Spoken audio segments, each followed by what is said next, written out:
after the French Revolution was a complete mess. It needed a new leader, and it needed someone stable. Napoleon Bonaparte seemed fit for the job. Born in 1769 in the island of Corsica, which was owned by France, he moved to France to become educated. He died on a small island in Africa in 1821. A supporter of the revolution, he stopped a plot by the Bourbons to restore the monarchy and undo the revolution. He went on to have more successes, taking northern Italy from the Austrians and overtook Switzerland by 1797. His next attempt, however, was not quite as successful. Egypt was important to Britain, the enemy of France, and thus Napoleon attempted to take it. He was defeated by the Second Coalition, which included Russia, Britain, Austria, and the Ottoman Empire, who all felt threatened by this invasion. Consequently, Napoleon was pushed out of Egypt, and this was considered to be the first of his few losses in his military career. While this was going on, however, Bonaparte had returned to France to support a coup, which brought him to power in France. After being brought to power, Bonaparte created his own government, which was called the Consulate. Supported by the general public, Bonaparte was able to suppress any internal opposition through the use of force and the secret police. His flattery of many of the higher-ups also allowed him to stay in power. He made peace with Austria and Russia, singling out Britain in the Second Coalition. He also used his power to make the state control the church, bringing him even more power. No man would rule him, and he proved this in 1802 by making himself consul for life, giving him total power over the government. With this new power, he created the Napoleonic Code, which changed ownership and land policies, effectively unifying all regional laws. This lessened the power to women, kept the abolishment of workers' organizations, and made it so the property of a deceased man did not just go to his eldest son, but to all his children. Women could also not get rid of property without their husband's consent. This clinched his dynasty, and he was named emperor in 1804. After his crowning, Bonaparte began to grow his empire.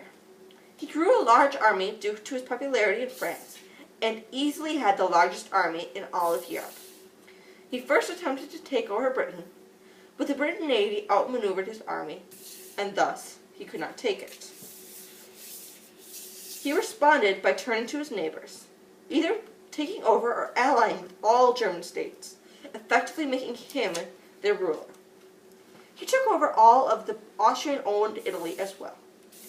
He bought all the nations he conquered or allied with from trading with Britain, hoping to force them to surrender, but instead turned the conquered nations against him and hurt the European economy. No one besides the French were happy with Napoleon's rule. He abolished social rules, freeing the servants and serfs, and he applied the Napoleonic Code, which aimed the church and the standing guilds. This anger with the Napoleonic rule, encouraged by Enlightenment thinkers such as Kant, created German nationalism for the first time in history. Prussia reformed itself by getting rid of serfs and changing landholding policies, but both were ineffective in changing much in Prussia.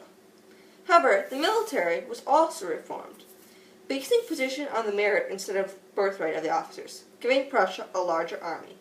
Spain, who once had been allied to France, rebelled after the King of Spain was deposed during a riot and was replaced by Napoleon's brother.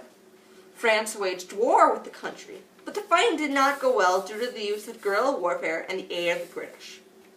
This drained resources for the French, which would help to weaken Bonaparte later in time. Austria also rebelled, but lost to him, losing another 3.5 million subjects and marrying off the Austrian Archduchess Marie Louise to him. Russia stopped being a French ally in 1810 and prepared for war.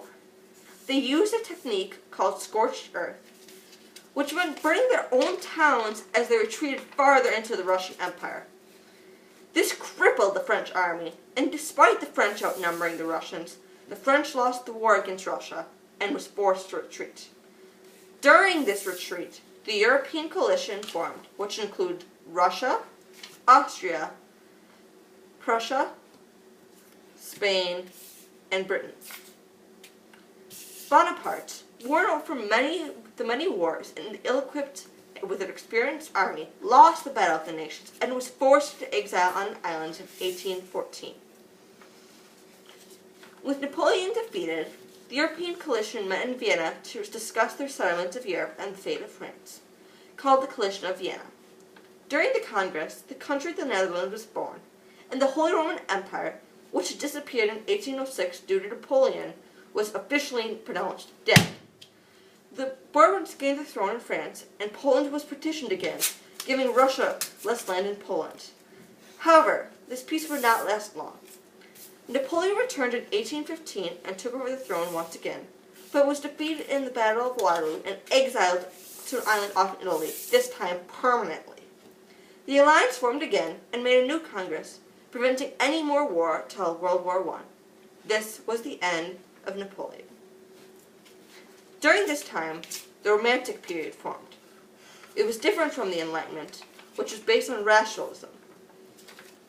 The Romantic period focused on the imagination and feelings as brought up by Kant and Rousseau, who were influential to the time period.